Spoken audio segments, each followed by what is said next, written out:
Today, I think we're going to talk about food. We're going to talk about how interesting and how food and the topic can be. We're going to talk about cheeseburgers and onion rings and chicken tenders and milkshakes, basically everything that's bad for you. But food is a complicated, I think, especially for myself. There's different kinds of addiction for food. And that's why I guess I called this blog Food Addiction. There's bulimia, or binging and purging, which is just eating a bunch of food all at the same time and then going over and throwing it up afterwards. Or there's, of course, anorexia, which is you just don't eat at all. But I think although those are the two most widely known subjects for different food addiction, is what I'll call it, but a mental anguish towards food, I think there's different versions of just food addiction. Me, myself, for example, I have a interesting love affair with food, let's just say.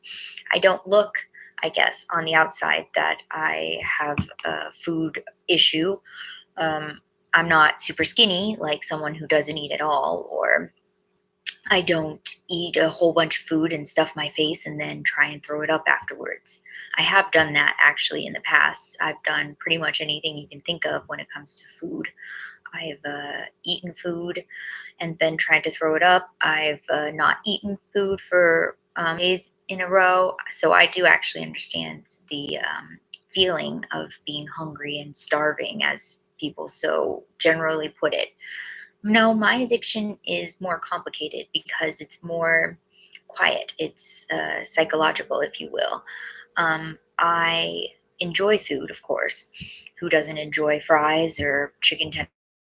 I feel ugly. I feel fat. It's so ingrained in me. It's growing. If I'm getting fatter just by even mere smelling the cookie, let alone eating it.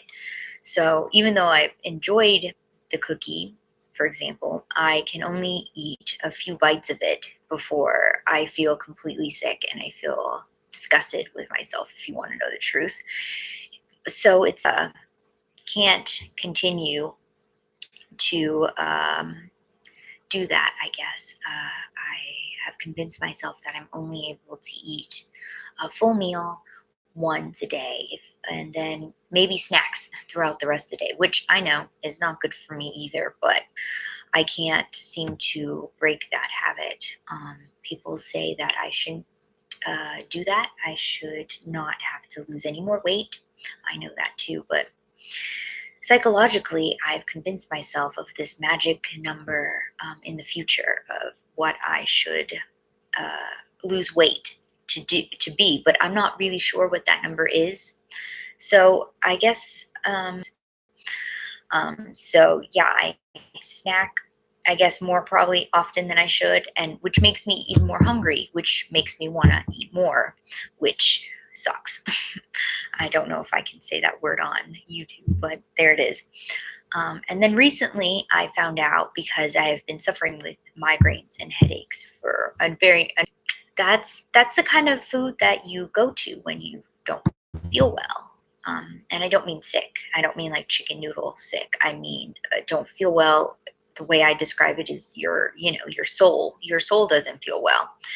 So that's the kind of food that you unfortunately go to when you're sad, and that's the kind of food that made me feel even a little bit happier. And right now I'm able to eat that food, which is sad, I guess. And it's making me deal with these issues and feelings that I'm not necessarily with. I suppose that's what medication might be for in the future.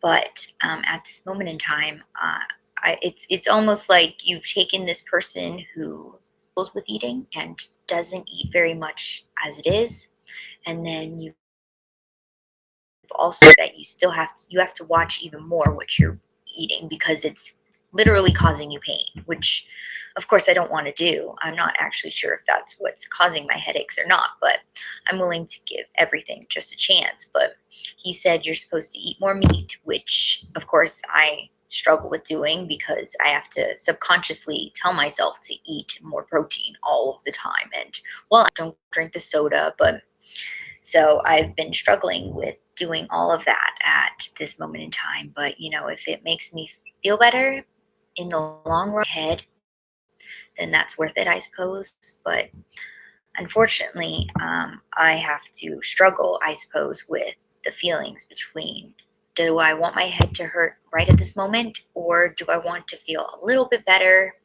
in my heart and make it stop hurting?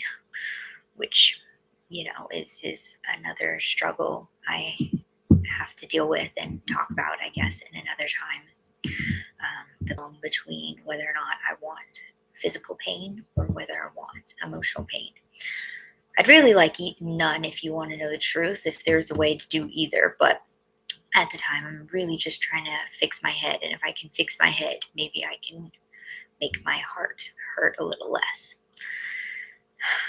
So that's at least a little opening into the window of my slight food addiction, because I think about it all the time. If you want to know the truth, I think about food even when I'm not hungry, when I'm sleeping, when I'm working, when I'm not hungry, when I am hungry, when I'm bored, when I'm at work. I guess that's just what makes it a food addiction, is I think about it all of the time. And I don't need to. I don't want food. I know I just ate a few hours ago, but that doesn't matter. I still can't stop thinking food that I just finished buying, or the nuts that I just ate, or whatever it might be, just until the next time that I'm able to eat. So I think about it all of the time. It's hard because I was really overweight before, and now I guess I've lost a lot of weight, but it's still psychologically I feel like I'm this 300-pound person who just wants to eat all of the time, and it's exhausting and it sucks, but I'm dealing with that also. So I guess until next time, please be safe and be well, and I hope you at least found this a little bit helpful in the long run, to know that you guys are not alone in the struggle.